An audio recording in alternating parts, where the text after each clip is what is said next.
Let me give you, while you're speaking about Muslims, let me pick on my friend James White, okay?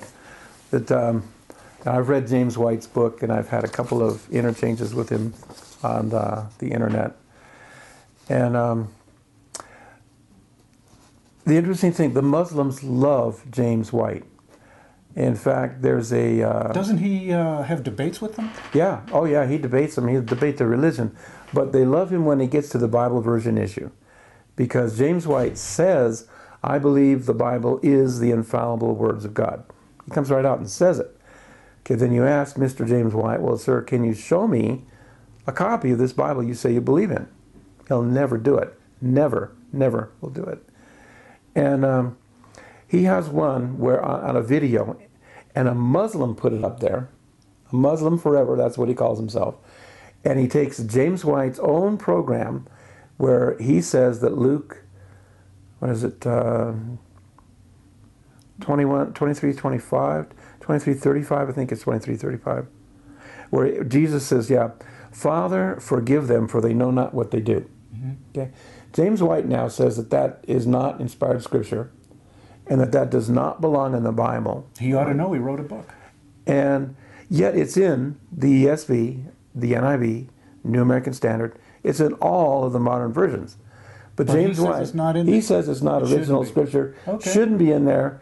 And so the Muslims pick up on this right away. What's his answer?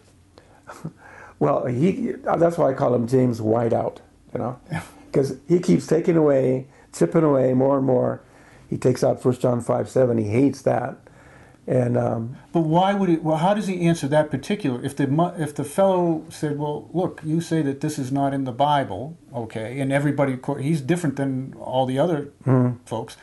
How does he answer the question? Just say, "Well, I believe that's."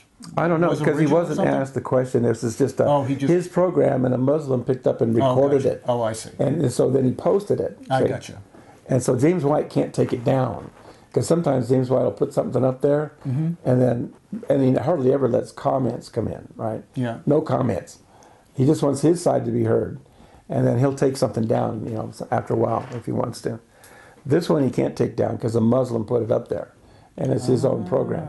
So I've got a whole article on it, and the textual evidence for that verse is just overwhelming. But I think it's like not in Vaticanus or something like that. I see. So he's just chosen. That's how it all goes. Is there are so many variant readings that you can choose the one that you like, or you say, well, there's a lot of evidence for this.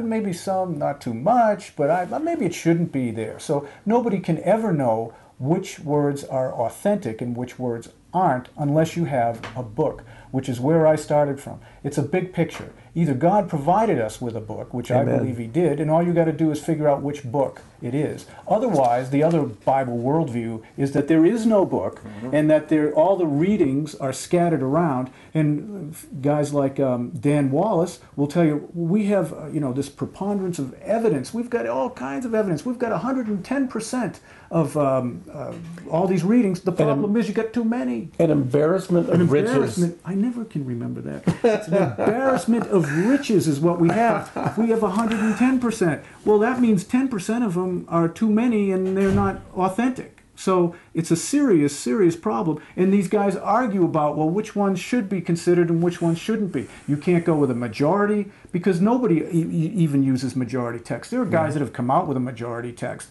But even then you'll run into where they get to be 50-50. There's another majority text. Yes. And they differ.